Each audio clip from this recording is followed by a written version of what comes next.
preacher. Listen, most black people are not Republicans simply because we just is like, y'all racist. I can't hang out with the KKK in them. That's really what it is. But when we think about who we are as black people and we think about where we come from, most black people have very conservative values, right? But the reality is that, like, we just can't side with, like, the neo-Nazis in them. We not dealing with y'all like that, right? So Slim, I know she your favorite. So what you have to, what did you have to say? What did you think about what she said? Man, she ain't. I ain't messing with her. You know she a clout chaser, bro. I don't mess with that chick like that. Don't like her, don't respect her, don't care for her. For sure. So, Heaven, do you feel like black shouldn't be Republicans because the Republican Party is racist? I think nobody should be a Democrat or a Republican because what have either one of them done for any of us, really? But, I have to pay for water. That's natural. We got to pay for all kinds of stuff that we should be able to just get naturally. But,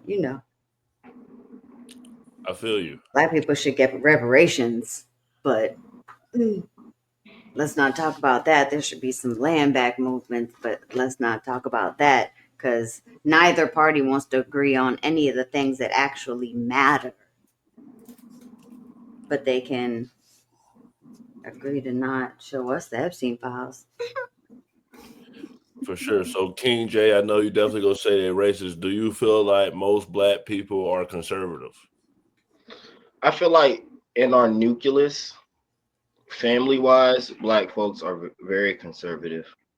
But I feel like we know what's at stake when we look at the stage of politics, and the Democratic Party is the guardians or the protectors of civil rights.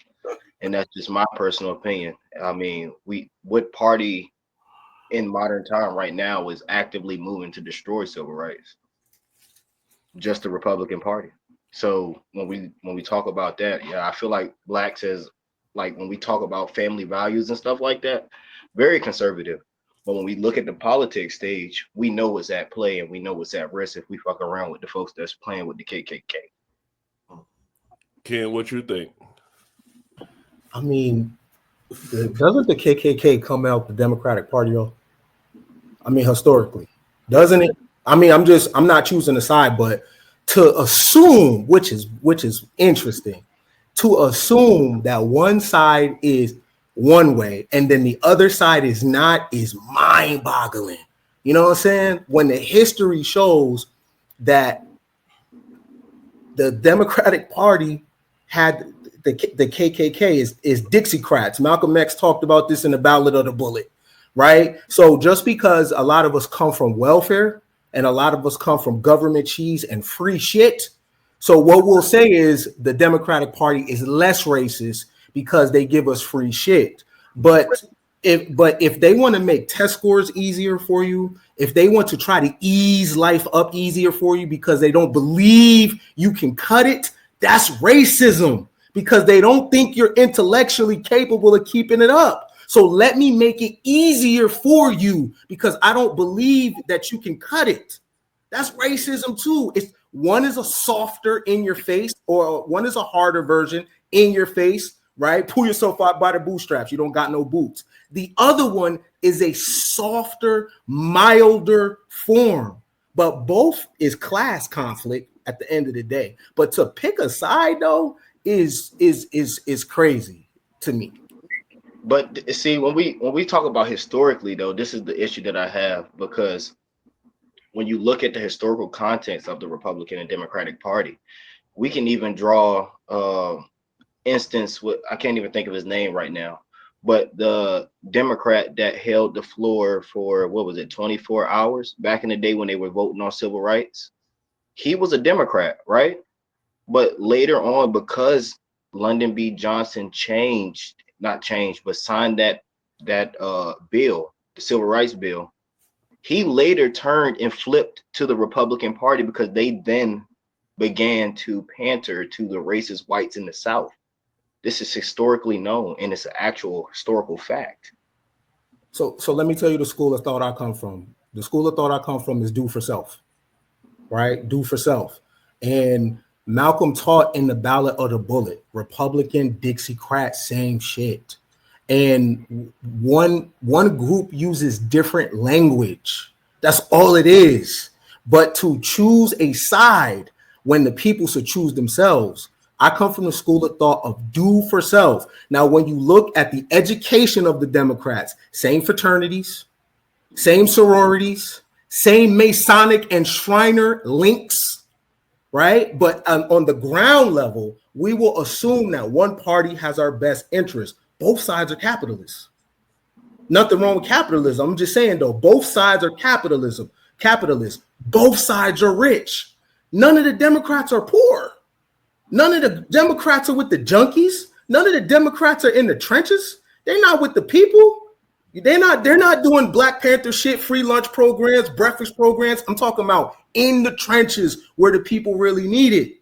It's the same thing, but don't ever choose a side to think one has your best interest or not. They're both part, same bird, different wings. No, I definitely understand that. But and then I'll also say this: when we talk about education, the only party that we see attacking education, when we look at Trump, he's dismantling the Department of Education. And we can go back even farther than that when we look at Bush when he signed the No Child Left Behind Act. So which party really said we're going to make it easier for you because we know y'all don't understand? I wouldn't put it on the Board of Education to educate my child, though. You know what I'm saying? I don't think those two are comparable, to be honest. And like, so the No Child Left Behind, it forced the system to push kids through that didn't meet the criteria, that should have been held back. Even if it's just 1 year, some kids for emotional maturity issues, there's other reasons why children should and often do get held back a year in earlier grades, which is fine because everybody develops at their own pace. But No Child Left Behind forced so many people to get, and so many children to get pushed along. And now we have a generation of children who, yeah, they can read, but they don't have reading comprehension. So they can't really comprehend and digest what they're reading to understand it in its full context as, say, we would. Or older generations. Yeah, but then you also look at them dismantling the Department of Education and defunding everything. Let me give Doc his chance, then we're gonna move on to the next one. Doc, what did you think? I think I kind of agree with Ken to a point where I do believe that, you know, both of them are slinging us the same thing. But I think the problem with Republicans and conservatives is they selling that blue magic. You know what I'm saying? They got the strongest, most potent thing, and they got it in your face.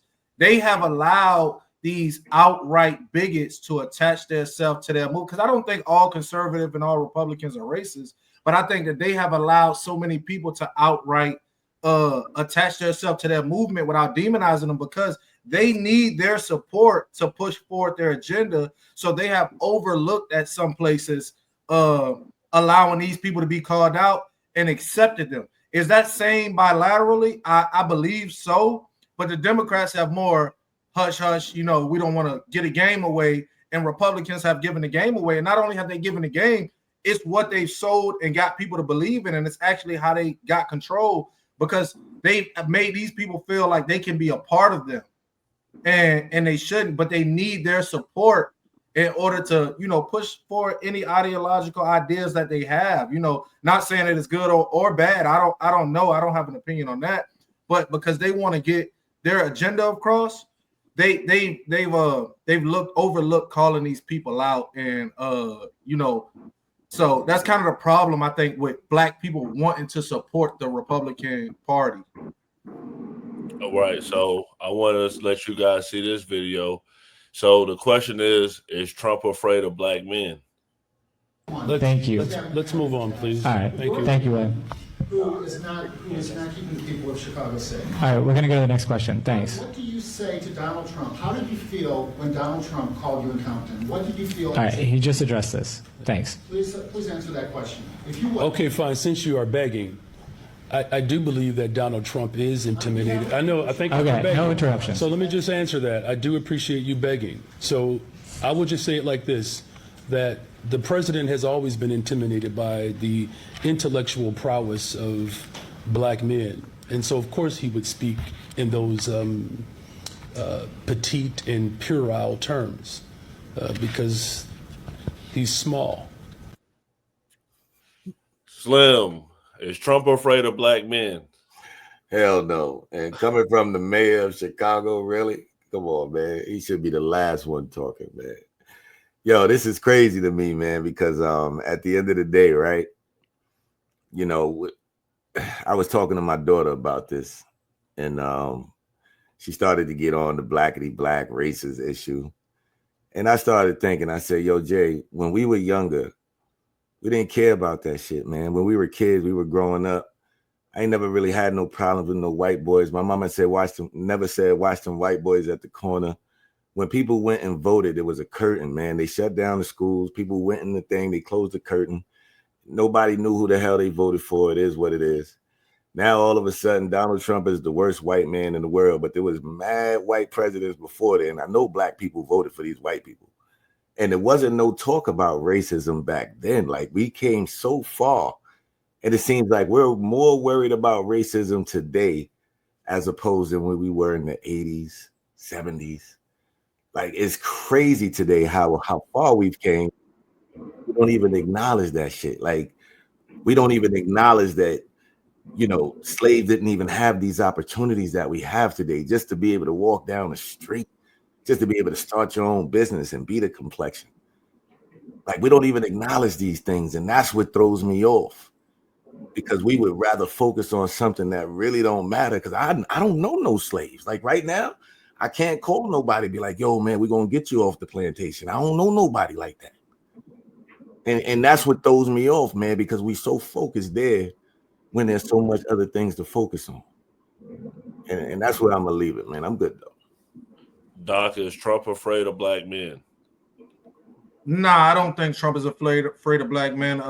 Trump has shown to have a strong disdain for anyone who disagrees with him, of any race, color, ethnic background. He'll fire you if you disagree with anything he says. So I don't think he's afraid of race. I think he'd allow a black man to nod his head and agree with him the same way he'd allow a white man to nod his head and agree with him. You know, as long as you agree. I disagree with Slim talking about we wasn't afraid of race. Slim, I'm from Savannah, Georgia. We always been worried about that. The 80s, the 90s. That's always been a thing. I'm from the Bronx. I never experienced it. See, you know what I'm saying? I don't know about New York back in the 80s and 90s. It's always been a thing down here in the South, though. We was always worried about our own. I don't think he's afraid of black men. I don't think that's a narrative we should paint about him. But I think he's afraid of anybody with a strong opinion that might not coincide with his own. I think that is a thing, but I don't think that has race attached to it for him. Ken, same question. I don't think Trump is afraid of black men. I mean, a lot of black men would have to be competitors to be afraid, right? And I remember Trump standing next to Don King. I remember Trump standing next to Muhammad Ali. I grew up, Donald Trump has been a major part of my life, my entire life. The last 10 years it's been different. But growing up, every popping black person, from Reverend Jesse Jackson to Mike Tyson, Young Jock said, little boys in the hood call me Black Donald Trump, right? So Trump has always stood next to black men. I think that narrative, I don't subscribe to talking from a position of weakness. That is a thing. It's layered to make niggas feel good. And I don't subscribe to that, right? At the end of the day, this is an individual that thrives off competition, putting you out of business. You know what I'm saying? Little shit like that. To be afraid of black men? No, black men are afraid of black men. I don't know if Donald Trump is afraid of black men. King J. I wouldn't say Trump is afraid of black men, but I will say that his voter base, I believe his voter base is very afraid of the upcoming black men and black women that's coming up, because we know, especially when we talk about black women are getting education out the ass. When we talk statistically, black women are very educated now, so of course they're afraid. That's why as soon as he got in, he cleared house. We have to acknowledge that. I think so far as what some of my older folks are gonna say, and I'm surprised somebody from New York said what he said, especially when we talk about the 80s and 90s, when we was talking about the all-white police force that y'all had out there that was doing stop and frisk. We don't remember that? We don't remember stop and frisk, huh?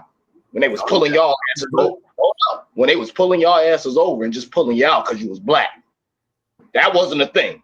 So it just, you said they was all white to me when we talk about these things, because we have to realize like this shit is a lot of racism is still playing a heavy part in the system and in the government and the way people vote. You're right. It was a lot of people you go behind the sheets and motherfuckers wouldn't know how you would vote. But I'm almost willing to bet my left arm and my left leg that granddad and grandma was not voting conservatively. Ronald Reagan was the worst thing that ever happened to the black community. My point is they all had to vote for a white man. Period. But what I'm saying, Trump ain't the worst. Y'all act like Trump is the worst white man ever in history. Errors that you was referencing, the Republican Party was the most terrifying thing to the black community at the time. They destroyed it. The black community created the Republican Party. Well, let's ask a white person. Heaven, what do you think?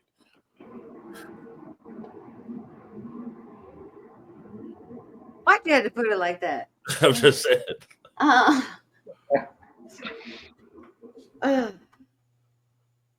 think he's racist, but I think a narcissist only looks at people or as objects. They're not people to him. It doesn't matter what color you are. You're a means to an end. What can he get from you? That's my opinion on it. Do you think that's different from all presidents? Do you think he's that's just him, or you think that's been all presidents this country's had so far, at least the last 30 years? America is a racist country founded on racist roots. Okay? Every system then built atop those racist roots has racism built into it. That's why it's systemic. Well, the police started as what? Slave patrol. So you think that mentality didn't carry through into the training? It did. I got a surprise for all you guys. My bad, Heaven. Because this is a flashback, and this is Trump in 1989. So I want y'all to hear what Trump had to say, and I'll let y'all have your own opinion. I think today that a well-educated black person, male or female, has a tremendous advantage over a well-educated white person. And I felt that for a long time. And I hope that anybody in the audience that's black and is watching can hear me say this. And I'm talking now as a person that employs thousands and thousands of people. A well-educated black has a tremendous advantage over a well-educated white in terms of the job market. And I think sometimes a black may think that they don't really have the advantage or this or that, but in actuality, today, currently, it's a great, I've said on occasion, even about myself, if I was starting off today, I would love to be a well-educated black because I really believe they do have an actual advantage today. Heaven, my bad, I didn't mean to interrupt you, so I'll go to you first. What do you think about what Trump said? That is probably the mentality he still has, which is why he has taken away all DEI completely. So So you look at I think that plays to like the white man's want to be oppressed. No, they have it better than even white people now. Really? Slim, you over there laughing? You look shocked. What you think? I'm not shocked because I know that clip. Okay. What's so funny is that the clip is designed to basically show how he feels as a person towards us. Like, it's not designed to show that he's racist towards us. He's giving us a compliment as a young individual. But the way the Democrats look at it is the flip. I'm not a Democrat. No. I'm not a Democrat. The way the Trump haters look at it is the flip I'm side. not a Trump hater. That's all it is. It's either the last election is either if you hated the country more or you hated Trump more. That's basically I didn't vote because I will not vote in my system of oppression, and I'm not going to vote for an 80-year-old old man. Look, there's nobody oppressed. You only oppress yourself when you keep saying it to yourself. Your mind is so powerful. That's all well and good. See, we can get into that's a whole different topic. No, but that's the reality. That's where we are. Whatever we think, here's the thing. Correct. But here's the thing. What you need to understand is there's the way that we can control our individual realities and the way the system works. What system? The system of laws and checks and balances, the system that we're all cogs in. I've been on this with you. What system? Correct. I've been with you. What system? Do you have a license? Do you have a license? Driver's license? Yes. So you had to go to the DMV and you had to take a test and register your car, and that's a system. There's a system involved in there. Department of Education handles a lot of things when it comes to all the different systems they run. But heaven though, how does that hurt us? Well, let's see what King J had to say. King J, how you talk about a system and everything? Go ahead. I think what heaven is talking about is a system where a white man can run over a 7-year-old child and not be charged in Georgia. I think that's the system that she's talking about.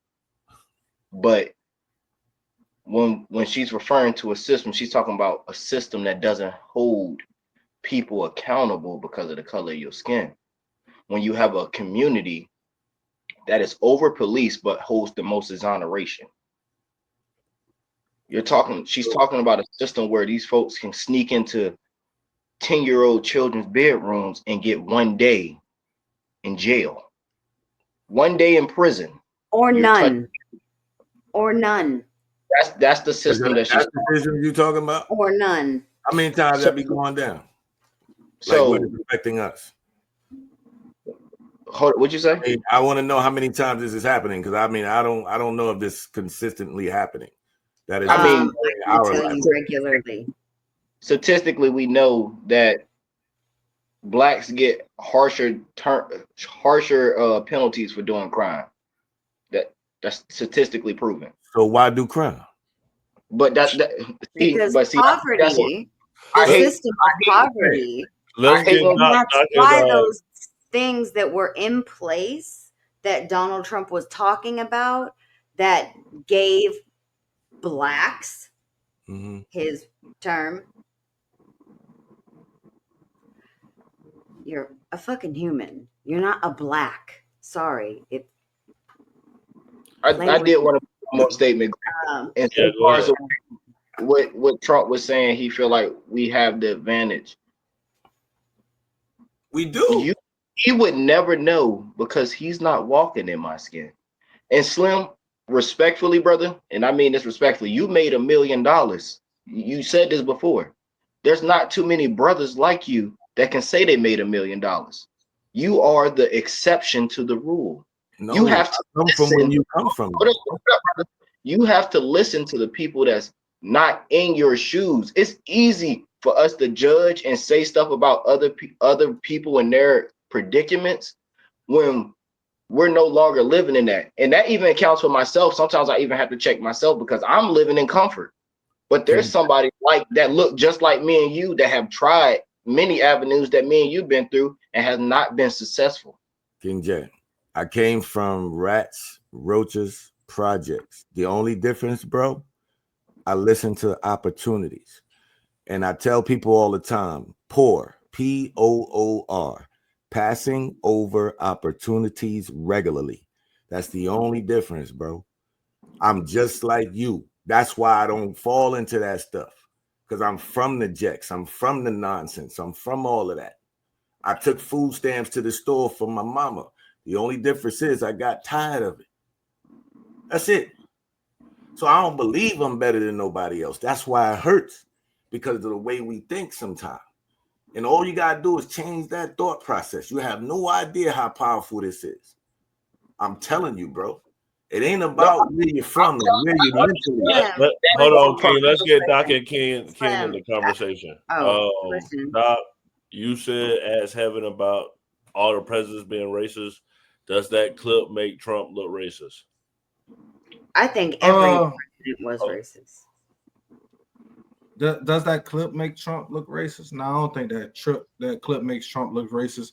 Trump has not evolved his ability to like talk with sense when he's talking about people of a different ethnic background.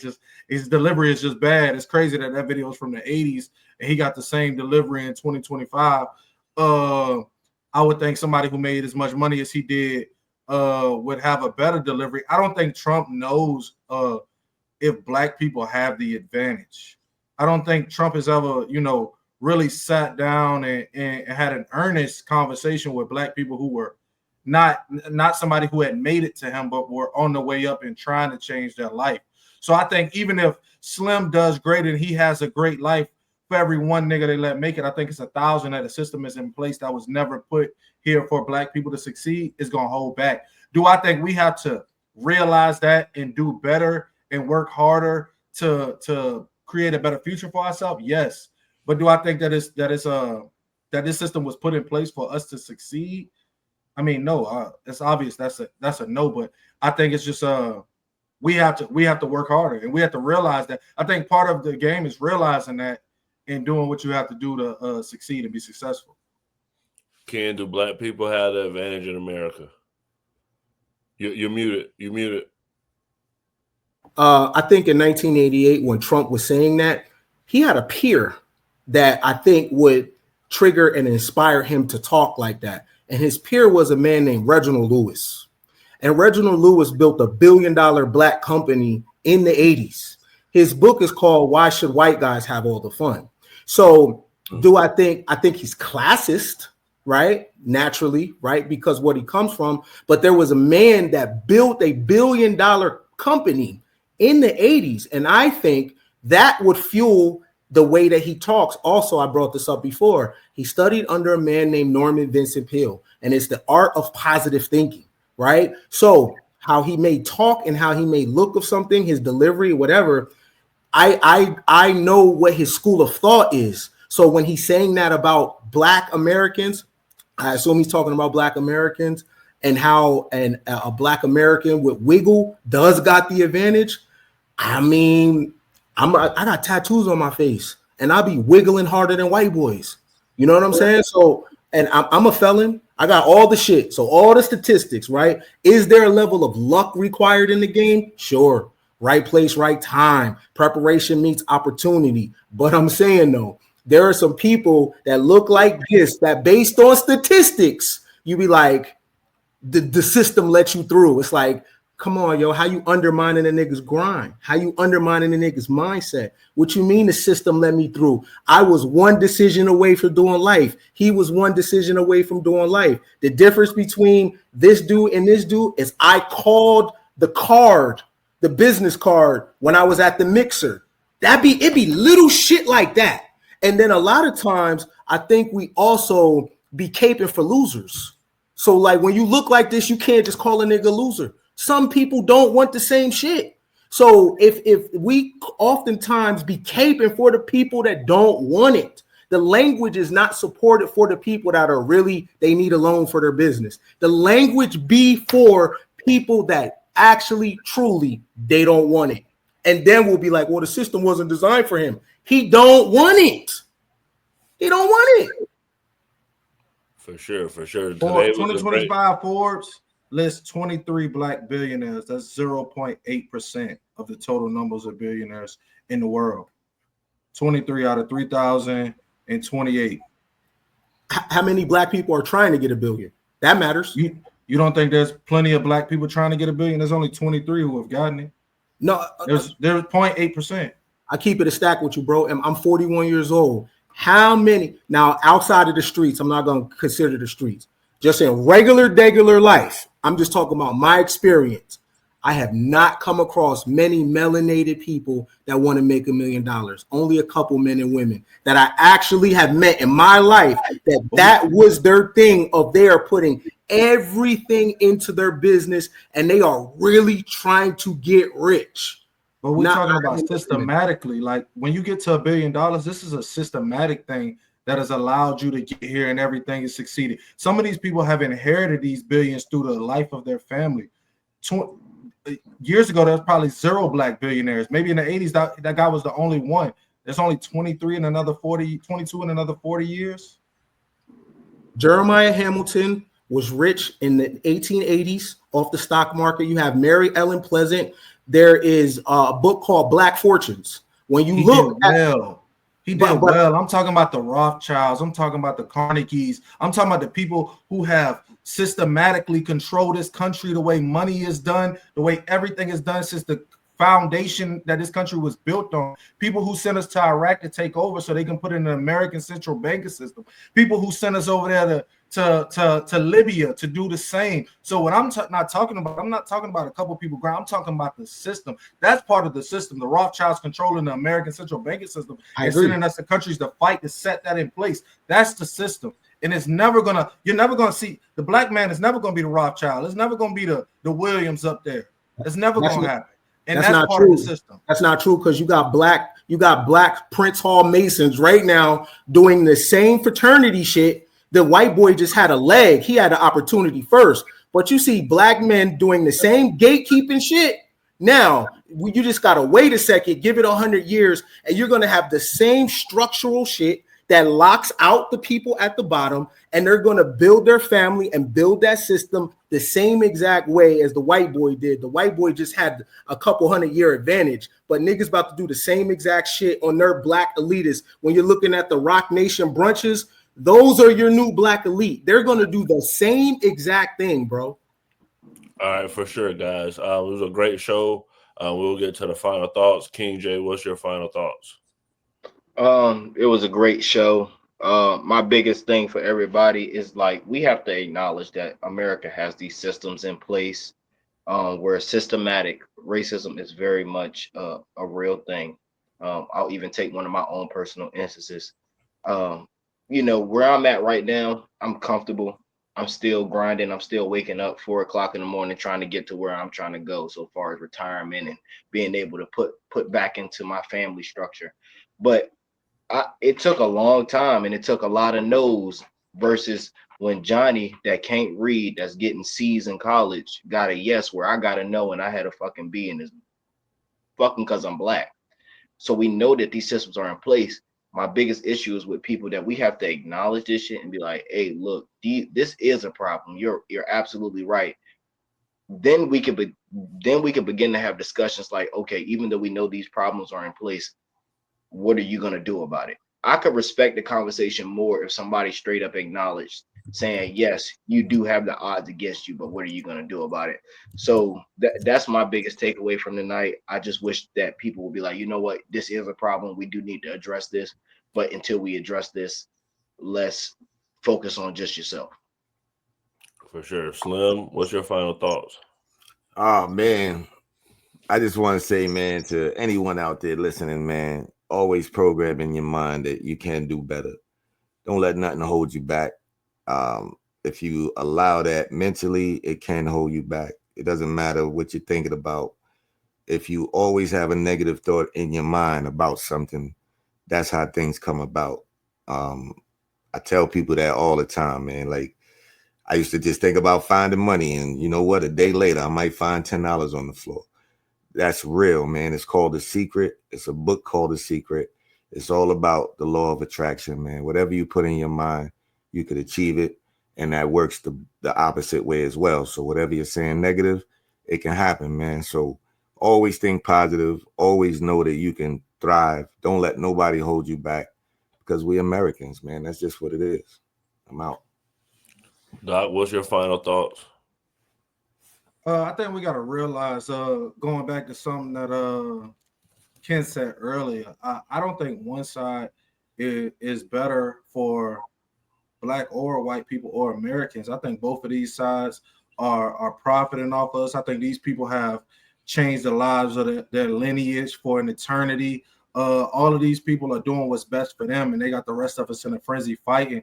I think as a country, we're going to have to come together, figure out what's best for the American people. We're going to have to put American people in these positions, in Congress and in these seats, and that want to do what's right for just the regular American people. And until we do that, I think it's going to be a lot of us going back and forth and fighting and not really realizing that we're not the problem. These people who profited off of this country and turning it into an ATM for themselves, they're the problem.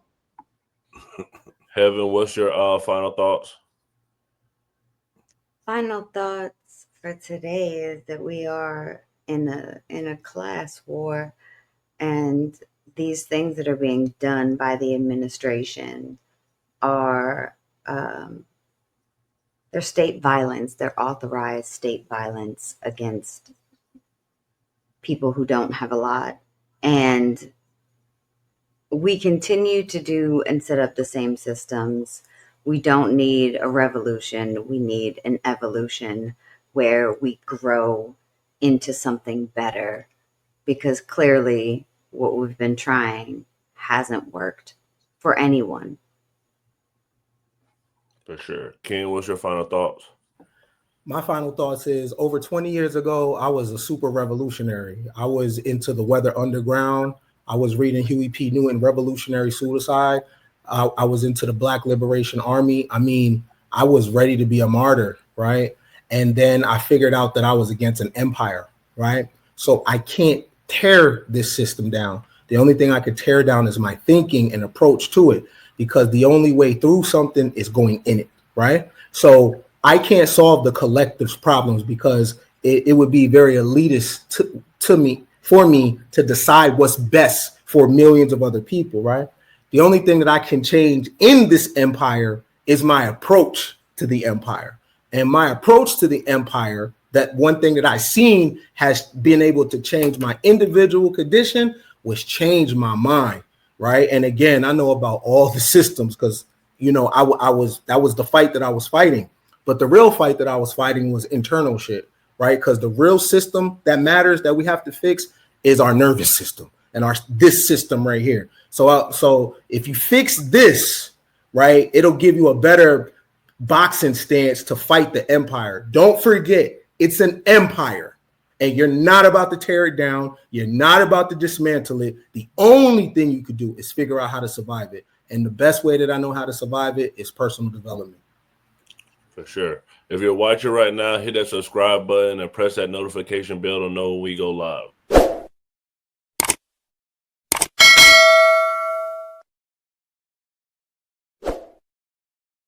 My final thoughts, we do this Monday through Thursday at 8 p.m. Eastern. Tomorrow we'll have an interview with Secret Service Sam. If you don't know who he is, he covered the Diddy trial closely. He was a comedian. Nora actually got to go meet him with Enzo when they went and covered the Diddy trial. We covered that completely live. So we'll be covering that, and we'll also be covering the reaction to one radical black chick versus 20 black conservatives. And one of the people that actually got to go debate her was on the New Party. He's a regular guest. He comes on here. It's a MAGA pastor. I forgot his name on there, but we'll be reacting to that. So we got a lot of big stuff coming with you guys. Thank y'all for watching Man Cave.